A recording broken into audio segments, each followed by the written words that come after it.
감사합니다.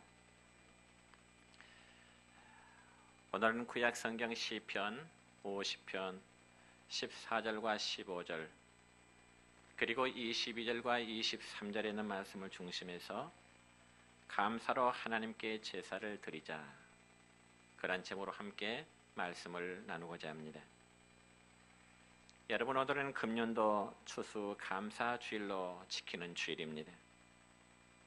특별히 추수 감사 주일이라고 하면은 가을의 모든 열매를 수확해서 그에 대한 감사의 표현으로 하나님께 드리는 절기를 가리켜서 추수 감사 주일이다, 그렇게 말합니다. 그래서 이 추수 감사절의 절기에 대해서 구약 성경에 보면은 초막절 혹은 수장절이라고도 불리어지고 있습니다. 그리고 영국의 청교도들이 미국에 들어가서 농사를 지은 이후에 첫 번째 감사 예배를 드리는 것이 하나의 전통이 되어서 세계 모든 나라 교회들이 11월 셋째 주일을 추수 감사절로 지키고 있습니다.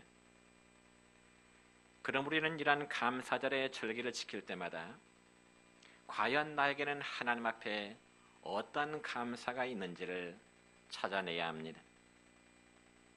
그렇다면 이 시간 예배드린 여러분의 마음속에는 과연 어떠한 감사가 있다고 생각하십니까?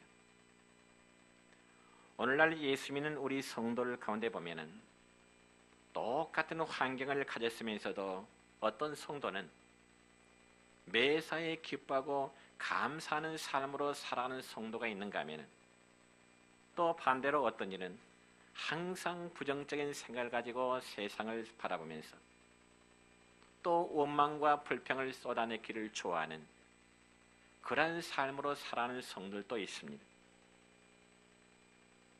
여러분, 우리가 생활 속에 느껴보는 일이지만은 내가 매사에 기뻐하고 감사하는 삶으로 살아가면 내 주위에 있는 사람들에게까지도 기쁨을 주고 또 함께 행복을 나누게 됩니다. 그렇지만 내 자신이 항상 부정적인 사고를 가지고 불평과 원망과 그리고 탄식하는 삶으로 살아가면 바로 내 주변의 옆 사람들까지라도 불행하게 살아갈 수밖에 없습니다. 그래서 어떤 시인은 말하기를, 감사할 줄 모르는 사람은 이 세상에서 가장 비참한 사람이다, 그런 말을 했습니다. 그렇다면 여러분, 만약 제가 여러분에게 종이 한 장씩을 나누어 드리면서 여러분이 감사하고 있는 감사의 제목을 한번 기록해 보십시오. 아마 이렇게 제가 여러분에게 제시한다면 여러분은 몇 가지 정도나 감사의 제목을 기록할 수 있겠다고 생각하십니까? 여러분, 분명한 사실은 감사의 조건이 많은 성도들일수록 여러분의 삶은 행복할 수가 있을 것입니다. 그렇다면 저와 여러분이 행복한 삶을 살기 위해서는 어떻게 해야 될까요? 당연히 우리의 삶에서 감사의 조건을 찾아내야만 하는 것입니다. 그래서 저는 생각할 때 행복이란 마치 보물처럼 숨겨져 있는 것이라고 저는 그렇게 말하고 싶습니다.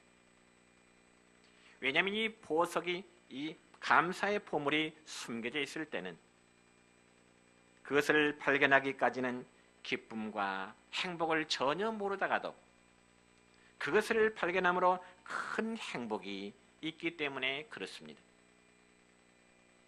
그럼 우리는 하나님 앞에 기도할 때마다 고마우신 하나님 혹은 감사하신 하나님, 이런 표현을 많이 사용합니다. 옳습니다.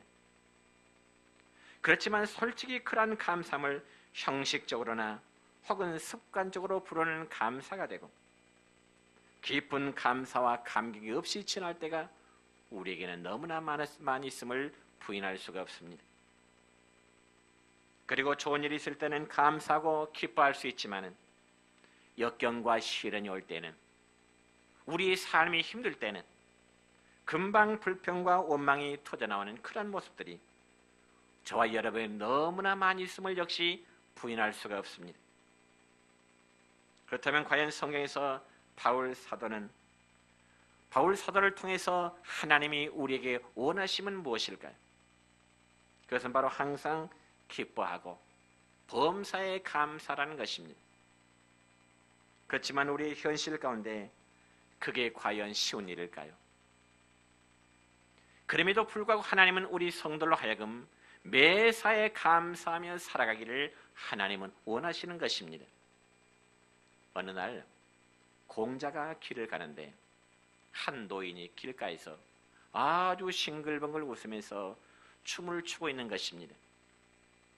그런데 이상한 것은요, 그 곁을 지나는 모든 사람들이 길가에서 춤을 추고 있는 그 노인에게 공손히 인사를 하면서 지나가는 것입니다.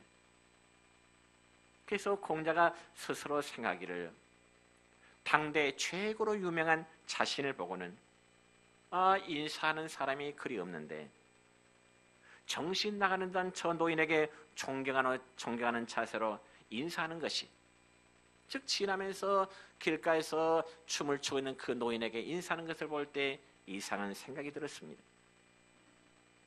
하지만 겸손한 공자는 그 노인에게 항상 즐거워할 수 있는 비법을 배우기로 하고 마음을 먹었습니다. 그리고는 춤을 추고 있는 노인에게 다가가서 공손히 인사를 드리며 묻습니다. 선생님, 어떻게 하면 정말 삶을 즐겁게 살아갈 수 있을까요? 그리고 어떻게 하면 모든 사람들에게 존경을 받으면서 살아갈 수 있을까요? 이런 질문을 했습니다. 그러자 진지하게 묻는 공자의 모습을 바라본 노인은 웃으면서 공자에게 세 가지의 삶의 비결을 말했습니다. 첫째는, 조물주가 나를 세상에 보내실 때 돼지나 개처럼 짐승으로 보내지 않으시고 만물의 영장인 인간으로 세워주신 일이 너무나 감사하고, 두 번째는 내 나이가 90인데 이렇게 건강하게 살 수 있으니 얼마나 감사한 일인가. 그리고 셋째는 이렇게 나이가 많은데 즐겁게 일할 수 있으니 너무 감사해서 이렇게 쉴 때마다 나는 춤을 추는 것이요. 그러니까 그 노인의 감사를 한마디로 요약하자면은, 모든 것에 만족하고 감사하는 것이 즐겁게 살아갈 수 있는, 그리고 행복하게 살아갈 수 있는 삶의 비결이라는 것입니다. 그렇다면 오늘 추수감사절을 지키는 우리의 감사는 어때야 될까요? 당연히 지난 한 해 동안 우리에게 베풀으신 하나님의 은혜를 기억하면서 그리고 감사해야 하는 것입니다. 그러므로 구약성경 시편 121편 1절과 2절의 말씀 보면 이렇습니다. 같이 읽습니다. 시작. 내가 산을 향하여 눈을 들리라. 나의 도움이 어디서 올꼬? 나의 도움이 천지를 지으신 여호와에게서로다. 아멘. 지난 한 해 동안에 우리의 삶을 여기까지 도우신 분은 오로지 여호와 하나님이심을 우리는 믿습니다. 그러니 우리는 그분께 감사하지 않을 수가 없다는 말입니다.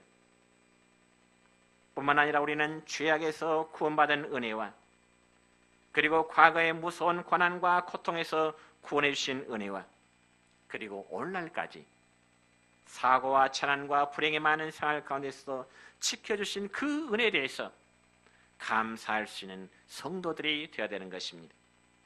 또한 지금 이 순간에도 예수를 믿음으로 우리가 죄 짓는 장소에 있지 아니하고 하나님 앞에 예배하며 감사할 수 있는 이런 믿음의 자리에 앉도록 하심에 대해서도 감사할 수 있어야 됩니다. 그렇다면 우리의 감사는 구체적으로 어떻게 될까요? 첫째는 희생이 동반된 감사를 드려야 됩니다. 오늘 본문 14절의 말씀 보면 이렇습니다. 감사로 하나님께 제사를 드리며 라는 말씀이 있습니다. 여러분, 여기 제사라는 말은 원래 희생이라는 뜻이 있습니다. 희생. 그래서 구약시대는 양을 잡아서 제사를 드릴 때 양의 머리를 자르고 목을 자르고 각을 또 이제 뜨고 또 피를 뽑아내고 그리고 배를 갈라서 내장을 긁어낸 후에 하나님께 제물로 드렸습니다. 그러니까 희생이 없는 진정한 감사란 있을 수가 없다는 의미입니다. 그럼 우리가 하나님을 기쁘시게 하는 감사도 내 할 일을 다 하고 그리고 쓰고 남은 것 가지고 감사의 표현을 하려고 하는 것은 결코 바라감직한 일이 되질 않습니다.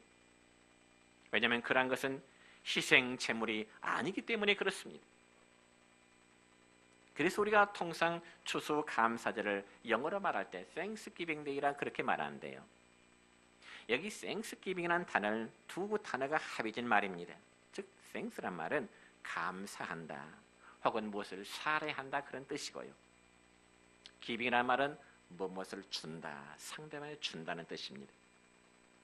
그러니까 이 감사절의 의미는 우리가 단순히 하나님으로부터 받은 은혜를 기억하자는 의미만이 아니라 받은 바의 은혜를 다시금 하나님께 돌려드린다는 의미가 추수 감사절의 의미인 것입니다. 그래서 오늘 본문 말씀에 보면은 감사로 제사를 드리라고 말씀하고 있습니다. 그렇다면 오늘 여러분은 어떤 감사를 하나님께 드리기를 원하십니까? 신약성 요한복음 12장의 말씀을 보면은 마리아라고 하는 한 여인이 나옵니다. 이 마리아라는 여인은 예수님의 은혜에 너무나 감사하고 감격해서 자기에게는 너무나 소중히 여기는 향유옥합 저 기름병을 깨뜨려서 한 방울도 남기지 아니하고 예수님의 몸에 부어드렸다는 기사가 나옵니다. 그런데 이 마리아가 향유 그 값어치는 약 300데나리온의 가치가 있는데 이 마리아가 예수님께 쏟아부은 그 기름의 값어치는 300데나리온, 즉 여자가 약 1년 동안 열심히 일을 해서 한 푼도 쓰지 않고 한 푼도 쓰지 않냐고 모을 수 있는 돈의 가치입니다. 그럼에도 마리아는 그것을 예수님의 발 위에 완전히 쏟아부었습니다. 만약 마리아에게 아까운 마음이 들었다면 그것을 예수님의 팔 위에 쏟아부을 수가 있을까요? 여러분 예를 들어서 어떤 직장인이 1년 동안 적금을 넣었는데 만기가 되어서 그것을 찾아서 몽땅 하나님께 감사금 드리기가 쉬울까요?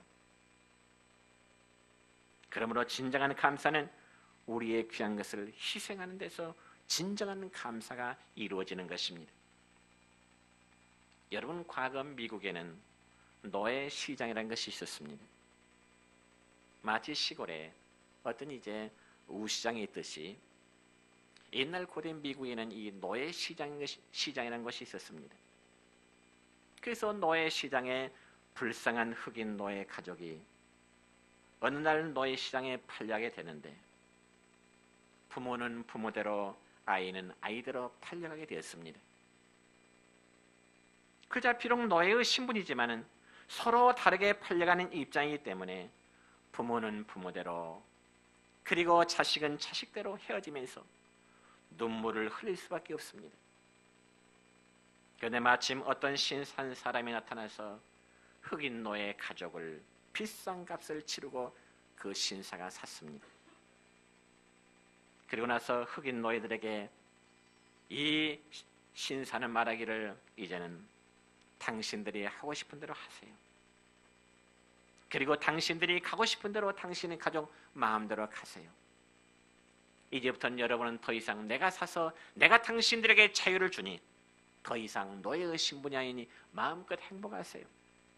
가고 싶은 데 가고 누리고 싶은 거 마음껏 누리세요. 그러면서 그들을 노예의 신분에서 풀어서 자유케 해주었습니다. 그러자 그 노예 가족은 자기들에게 자유를 허락한 그 은혜가 너무나 감격해서 말하기를 이제는 우리가 다른 곳에 가서 노예가 될 바에는 차라리 주인님을 위해서 평생을 살겠습니다.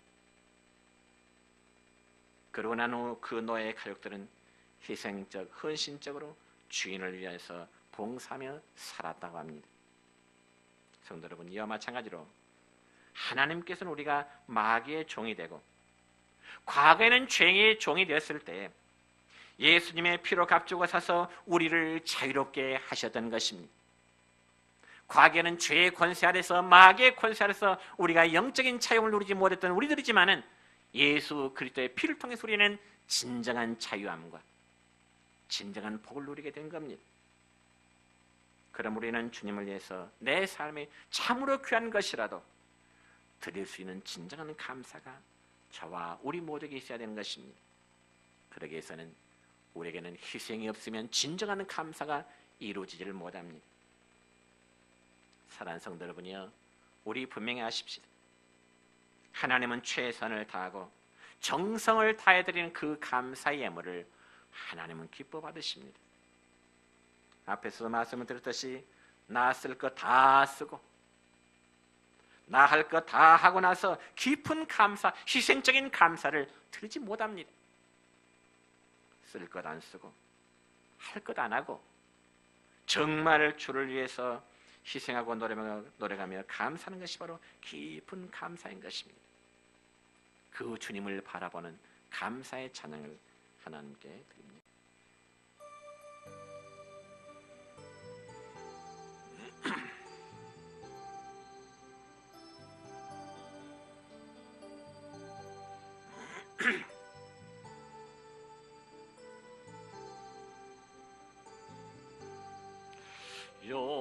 여호와 나의 목자, 내게 부족 없네. 푸르른 초장 위에 나의 몸 누이시네. 선한 목자, 오 나의 목자요. 생수가 넘치는 곳 날 인도하시네. 내 영혼 소생하며 자기 이름 위해 그의 길 인도하니 골짜기 두려움없네. 선한 목자, 오 나의 목자요. 생수가 넘치는 곳 날 인도하시네. 주님의 지팡이가 아니하네. 나를 주께서 원수 앞에 상으로 베푸시네. 선한 목자, 오 나의 목자요. 생수가 넘치는 곳 날 인도하시네.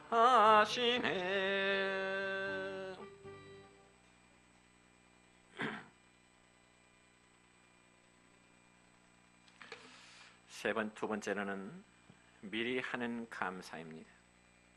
미리 하는 감사를 선행적인 감사로 저는 그렇게 또 표현하고 싶습니다.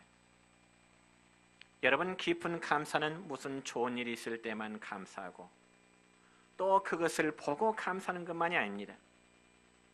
그러면 어찌해야 될까요? 우리에게 좋은 일이 있을 때는 좋아서 감사하고요. 혹시 나쁜 일이 있을 때는 나쁜 일이 변하여 좋게 해주실 것을 바라보고 미리 감사해야 할 줄 아는 것입니다. 이것이 바로 선불적인 감사, 선행적인 감사로 그렇게 표현하고 싶습니다. 그래서 감사를 선불하는 생활은 차원 높은 믿음의 사람만이 할 수 있는 깊은 감사인 것입니다.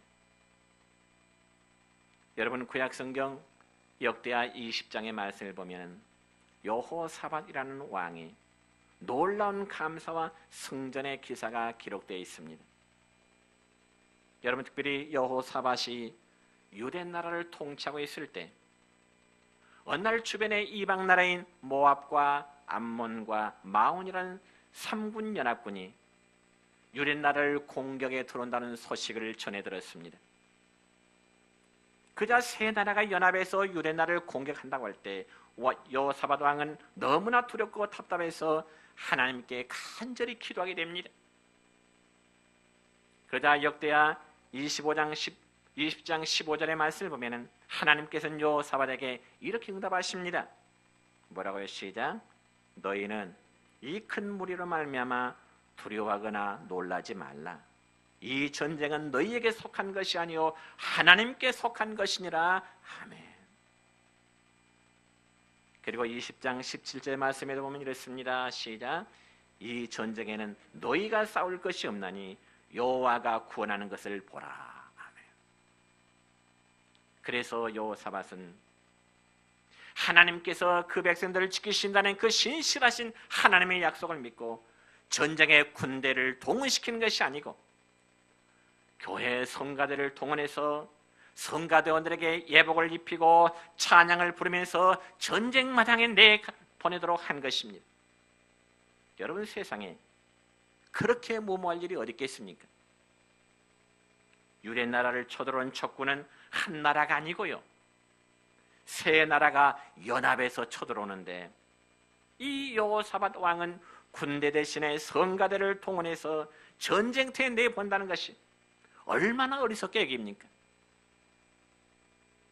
그럼에도 여호사밧은 성가대를 전쟁터에 내보내면서 여호와께 감사하세 그 자비하심이 영원하도다, 하나님께 그렇게 찬송한 것입니다.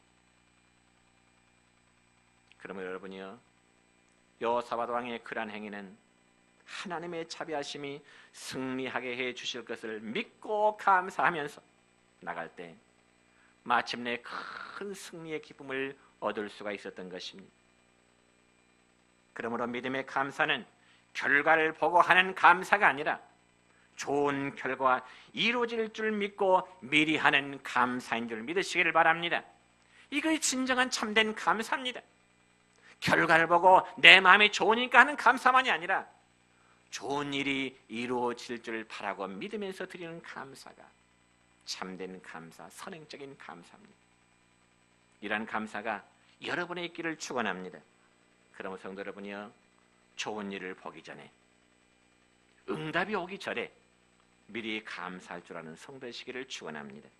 세 번째는 역경 중에도 감사하는 것입니다.